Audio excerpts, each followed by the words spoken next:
I was still holding my diploma when I learned the truth. My family hadn't gotten stuck in traffic on my graduation day. They were at a backyard BBQ laughing around a grill while I stood alone in my cap and gown. 2 days later, my mother showed up at my apartment, calm as stone, and told me I owed them $20,000 for raising me. I thought that was the moment everything snapped between us. I was wrong.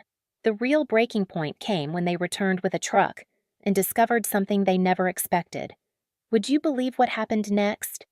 Stay with me to the end.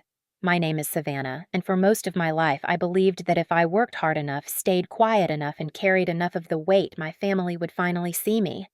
I grew up in a small corner of Seattle where the walls were thin, the bills were always late, and love sounded more like responsibility than comfort. I learned early that being the older daughter meant filling in the gaps no one talked about. By 15, I was wiping tables at a neighborhood diner to help cover utilities. By 17, I was buying my own school supplies. And by the time I got into college, I was already used to hearing my mother say, "You're old enough to figure it out," whenever I asked for help. She never said it with anger, just expectation, like it was the most natural thing in the world that I should carry what she chose to put down. Meanwhile, my younger sister floated through life like it was designed for her comfort. If she needed a ride, someone dropped everything. If she needed money, it appeared. If she wanted attention, she got it without asking. I used to think she deserved it because she was the sweet one, the baby of the family. Later, I realized she was just the one our parents liked more. My apartment now is nothing fancy. One bedroom thin carpet, a secondhand couch that sags slightly in the middle. But it's mine. Every piece of it was paid for with my own hands, shifts at the cafe that left my clothes smelling like roasted beans, late-night grading sessions from my teaching assistant job hours spent juggling two worlds just to keep this little space afloat. When I open the drawer beside my desk, I see stacks of payments and bills, proof of how hard I fought to make it through college without sinking. People think graduation is a celebration. For me, it was a countdown. Every morning leading up to that day, I told myself, they'll come this time. They have to. I imagined my mother holding a small bouquet, my father awkwardly proud, my sister rolling her eyes but still pretending to care. I even picked a spot where I hoped they'd stand for photos. The sunlight hit that corner beautifully, but things with my family are never that simple. 2 days before the ceremony, my sister asked where I planned to eat afterward. I told her anywhere cheap was fine, and she laughed like it was a joke. My mother didn't ask about the ceremony at all. She only asked what time I worked that weekend. They never once said they were proud of me. I should have known something was wrong. I should have felt that familiar hollowness in my chest that always warned me when disappointment was coming. But hope is a stubborn thing, and I held on to it anyway. If I had known what was waiting for me after graduation, what my family would demand of me, I would have braced myself differently. Graduation day was supposed to feel like a beginning. Instead, it felt like standing in the middle of a crowded street while everyone else moved past me. I arrived early, hoping that for once my family would too. I kept smoothing the front of my gown, adjusting the cap that never sat straight, and glancing toward the entrance every few minutes. Each time the doors opened, my heart jumped, and each time it wasn't them, the jump got smaller. When the ceremony started, I tried to convince myself they were just running late. Maybe parking was a mess. Maybe my mother forgot something at home. Maybe my sister overslept. I found excuses the way desperate people find air, fast, shallow, and barely enough. But when my name was called, I stepped onto that stage, looked out into the crowd, and saw hundreds of faces, none of them familiar. The applause washed over me, warm but empty. I smiled anyway.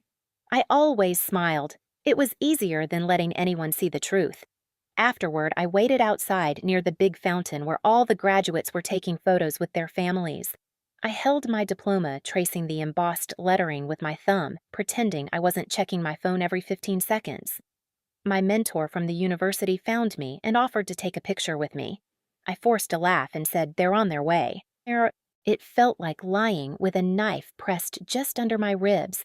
20 minutes passed, then 40, then an hour. The campus emptied around me, laughter fading as graduates left with their loved ones. My mentor looked at me with a softness that made my throat tighten. I told her I was fine. I wasn't. I don't know what made me open social media. Maybe I needed a distraction. Maybe some part of me needed proof of what I already suspected. The first thing on my feed was my sister's story, a backyard BBQ smoke rising from the grill, people cheering as someone flipped ribs, music blasting. The caption stretched across the screen like a sentence, family first. I stared at it long enough that the world went quiet. Not angry, not heartbroken, just numb. That cold, floating kind of numb that leaves you feeling weightless and heavy at the same time. I didn't hear from them that night. Not the next morning either. When my mom finally texted, it wasn't congratulations. It wasn't, "We're proud of you." It was, "Call me when you get a chance." I called during a short break at the cafe the next day.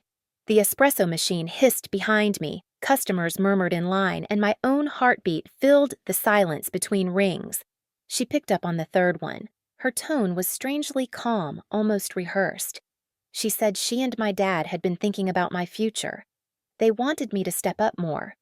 They felt I should give back. I didn't understand what she was getting at until she finally said it word for word, the same way it would appear later in the thumbnail that strangers on the internet would see. "You owe us $20,000 for raising you." There was no anger in her voice, no embarrassment.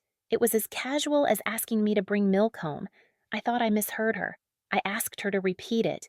She did even slower this time, like I was the one being unreasonable. I stepped outside into the alley behind the cafe, leaning against the cold brick wall as she kept talking about sacrifices, about how raising a child wasn't free, about how my sister needed new things and they were tapped out. For the first time, something inside me shifted. Not a snap, not yet. Just a quiet click, like the first tooth of a lock turning. If I had known how far they would push after this, how bold, how entitled I might have walked away right then. But the real turning point was still waiting only 2 days ahead, sitting heavy in the back of a truck, rumbling toward my apartment. For the rest of that day, her words clung to me like smoke. $20,000. Not requested, expected, as if my entire childhood was a tab I'd forgotten to settle. I walked home after my shift with the kind of tired that settles in your bones, the kind you can't sleep off. Inside my apartment, I sank onto the couch and stared at the folders stacked beside my desk. Payments. Bills, tuition statements, loan records. All the proof of every hour I had worked, every sacrifice I had made, just to stay afloat. I opened the drawer and pulled them out one by one, laying them across the table like cards in a game I never agreed to play. 4 years of late-night shifts. 4 years of buying the cheapest groceries I could find. 4 years of doing everything alone. If anyone owed anyone, it wasn't me owing them. But guilt is stubborn. It moves like a shadow. Even with the evidence in front of me, I could still hear my mother's voice in my head, steady and certain. "You should be grateful. We raised you. That's worth something." I sat there for hours long after the sun slipped behind the buildings, trying to figure out how a family could look at their daughter and see a bill instead of a person. For a moment, I almost convinced myself to let it go, to avoid confrontation like I always did. Then my phone buzzed. It was a message from my sister. We talked. "Mom said you'll pay it. Just send it this week so we can cover some things." Some things, meaning her things, her wants, her lifestyle. I put the phone face down and let out a breath that felt like it had been held for years. I wasn't angry yet, not in the explosive way. It was quieter, sharper, the kind of anger that steadies your hand instead of shaking it. That was when I realized the collapse had already happened.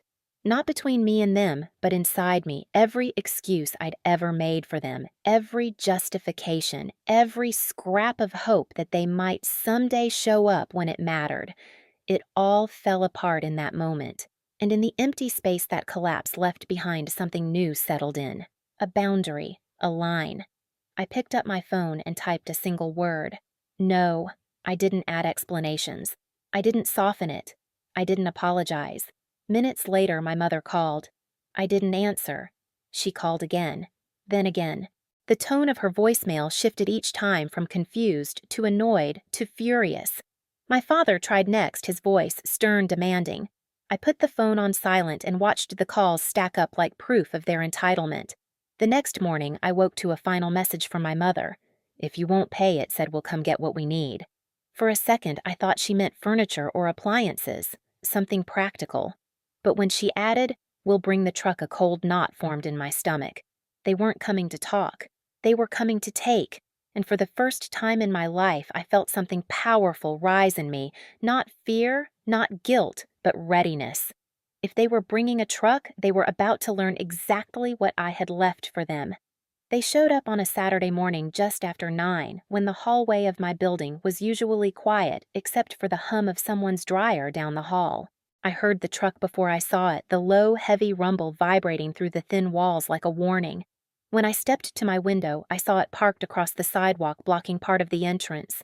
My mother sat in the passenger seat, arms crossed. My father climbed out first, tugging at the tailgate as if he owned the entire street. My sister followed, phone in hand, recording like she was about to witness entertainment. For a moment, I just stood there, watching them from the second floor, feeling the familiar pull in my chest, the old instinct to shrink, to brace myself to get ahead of their mood before it hit me. But something in me stayed perfectly still, like the calm before a storm I was finally ready for. A knock rattled my door. Not polite, not hesitant. My mother's voice followed, sharp and clipped. "Savannah, open up. We're not playing games today." I opened the door only halfway. My mother pushed it wider without asking, stepping inside as if the apartment was her property. My father came in behind her, already scanning the room as if deciding what he would take first. My sister lingered at the doorway, the camera still rolling. So my mother said, looking around like she was disappointed by how tidy everything was, "Let's make this easy. You owe us $20,000, you said no, and now we're here to collect what balances that out." Her casual tone was worse than yelling. It was entitlement distilled, delivered like a business transaction she'd already decided was final. I stepped back toward the table where I'd laid everything out the night before. Payments, bills, tuition statements, loan records, proof, the paper trail of 4 years of survival. "You're not taking anything I said," my father scoffed. "You don't decide that." "Yes," I said quietly, "I do." My mother's eyes narrowed the way they always did when control slipped out of her fingers. "Don't make this harder than it needs to be." I reached for the folder and set it on the table, flipping it open so they could see. "Everything I paid," I said. "Everything you didn't." My sister lowered her phone a little, her expression shifting as she realized this wasn't going the way she expected. My mother crossed her arms, impatient. "We're not here to argue math, Savannah. It's not math," I said. "It's truth." I picked up the stack and handed my father the first set of statements. "Here, rent. Not a single month from you. Another stack. Utilities, groceries, my textbooks. Nothing from you. Another, tuition payments, scholarships, jobs I took while you told me to figure it out." My father flipped through them, his face tightening. My mother didn't reach for anything. She just stared at me like she was waiting for me to break. But I didn't. Then came the moment I'd planned for.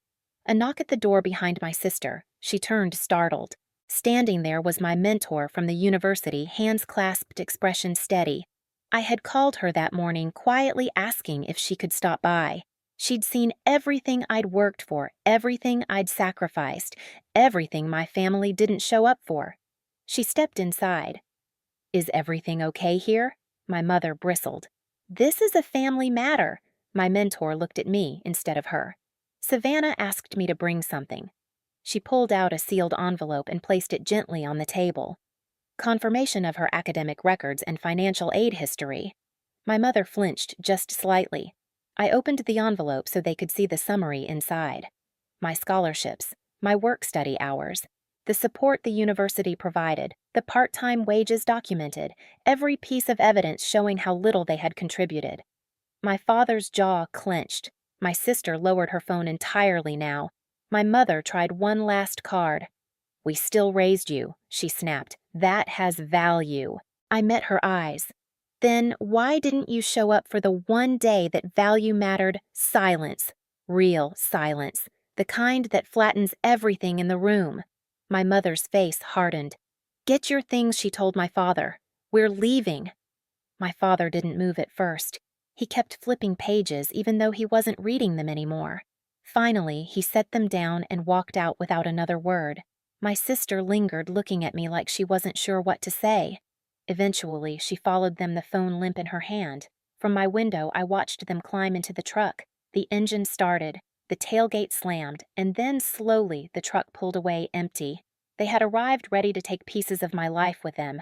They left with nothing. When the truck disappeared down the street, the quiet in my apartment felt different, lighter, almost weightless. I closed the door slowly, letting the latch click like the final note of a song I'd been trying to end for years. For the first time, I didn't feel guilty. I didn't feel obligated. I didn't feel like a debt someone else was waiting to collect. I felt free. I gathered the folders on the table not because I needed the proof anymore, but because they finally meant something new. My survival, my work, my life.